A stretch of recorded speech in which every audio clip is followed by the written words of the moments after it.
The unexpected flame. The cigarette trembled between her fingers as she struck the match, her eyes never leaving his face. A date? Mia's voice was steady, betraying none of the jealousy that made her hands shake. That's fine, Jake. Take all the time you need. But the smoke that curled from her lips told a different story, one of unspoken feelings and complicated histories that neither of them was brave enough to acknowledge. Jake Matthews had been working under Mia Chen for 3 years now, but this was the first time he'd ever asked to leave early. The first time since becoming a single father that he'd even considered dating again. The office of Chen Architectural Design was buzzing with the usual Friday afternoon energy, everyone counting down to the weekend, except for Jake Matthews. At 34, with perpetual stubble and eyes that carried the weight of sleepless nights, Jake was hunched over his drafting table, making final adjustments to the Henderson project. His phone buzzed with a text from his babysitter, confirming she could stay late tonight. Tonight. The word made his stomach twist with both excitement and guilt. Hey, Mia. Jake knocked on his boss's open door, finding her reviewing blueprints, her dark hair pulled back in her signature severe bun. Got a minute? Mia Chen looked up, her expression softening slightly at the sight of him. At 37, she'd built her firm from nothing, earning a reputation for brilliance and uncompromising standards. To her employees, she was intimidating. To Jake, she was complicated. What's up, Matthews? Henderson revisions ready? She gestured for him to sit. Jake remained standing, shifting his weight. Almost. I was actually wondering if I could leave at 5 today instead of finishing them. I can come in early Monday too. Everything okay with Emma? Concern immediately replaced her professional demeanor. She'd met his 7-year-old daughter several times at company picnics, and Jake had noticed how Mia's usual sharpness melted around the little girl. Emma's fine. She's with Mrs. Patel tonight. He cleared his throat. I actually have a date. The word hung in the air between them. Jake hadn't dated since his wife died 3 years ago. Hadn't even considered it until his sister's persistent matchmaking finally wore him down. Mia's expression changed so subtly that someone who didn't know her as well as Jake might have missed it, a slight tightening around her eyes, a momentary stillness. A date, she repeated, reaching for the pack of cigarettes she kept in her desk drawer, a habit she'd supposedly quit last year. That's fine, Jake. Take all the time you need. She stood, walking to the window she always cracked open for her secret cigarettes. Her hands trembled slightly as she lit it, inhaling deeply before turning back to him. Thank you, Jake said, unsure why the atmosphere had suddenly become so charged. I appreciate it. Who's the lucky woman? Mia asked, her voice carefully neutral as smoke escaped her lips. Sarah. My sister's friend from college. She's a pediatric nurse. Mia nodded, taking another drag. Sounds perfect. Jake lingered, feeling like there was more to say but not knowing what. Well, I should finish those revisions before I go. Yes, Mia agreed, turning back to the window. You should. The restaurant was elegant but comfortable, white tablecloths and candles, but laughter echoing from the bar.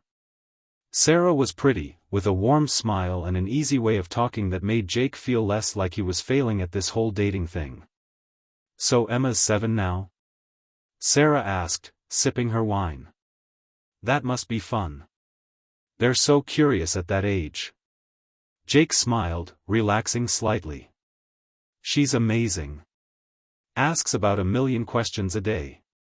Currently obsessed with architecture, which is convenient given my job. Following in Dad's footsteps? Maybe. Though her designs usually involve unicorn stables and rainbow bridges. Sarah laughed. Practical considerations. As dinner progressed, Jake found himself enjoying Sarah's company. She was kind, intelligent, and clearly good with children. By any objective measure, this date was going well. Yet he couldn't shake the image of Mia's face when he told her about tonight, that flash of something in her eyes before she'd masked it. "You seem distracted," Sarah observed gently. "Is this too much? First dates after loss can be overwhelming." Jake appreciated her perceptiveness. "It's not that. It's just work stuff." "Ah, the demanding boss you mentioned?" Jake shifted uncomfortably. "Mia's not just demanding. She's brilliant.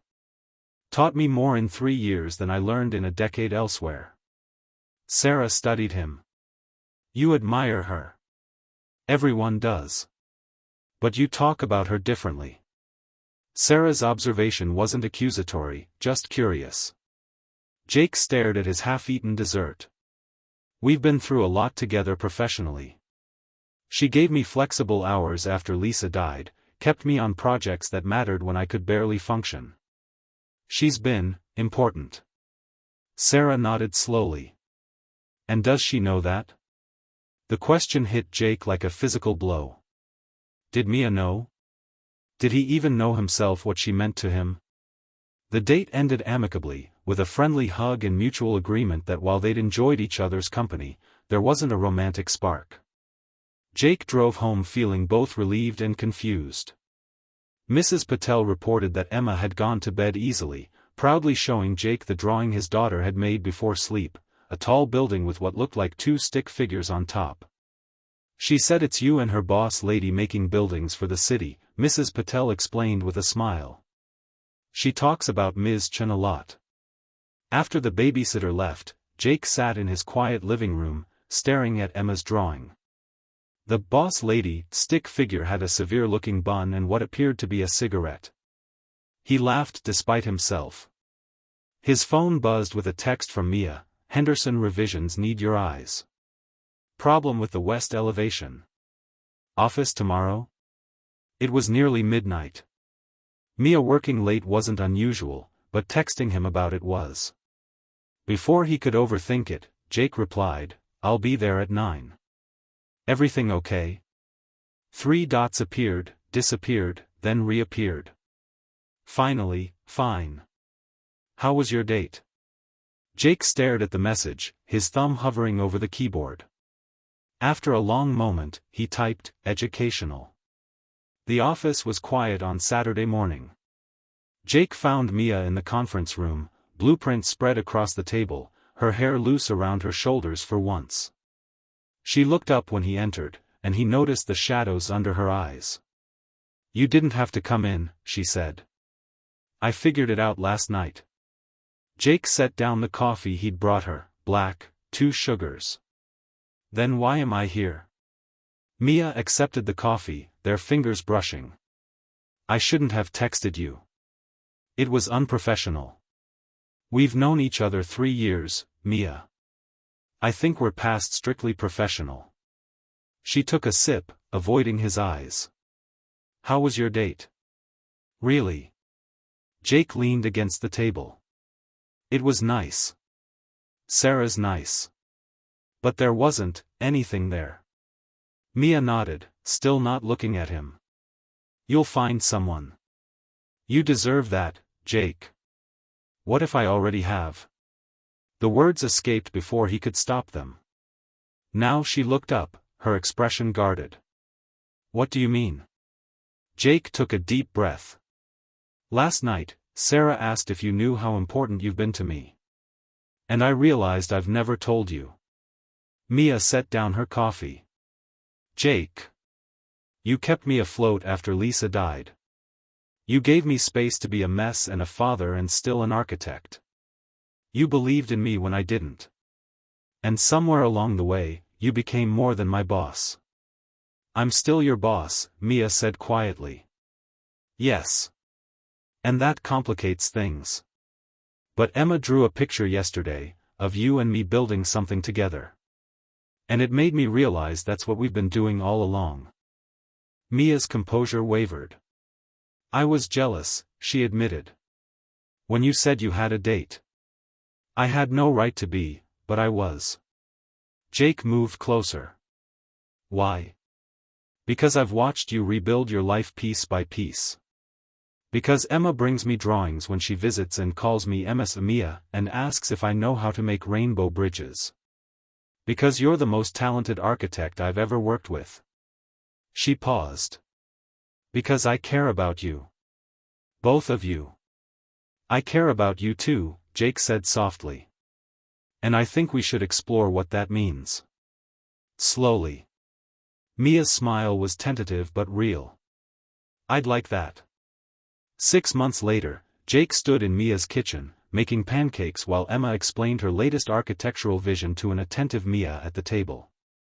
And then the unicorns can live on the top floor, Emma was saying, her crayon moving across paper.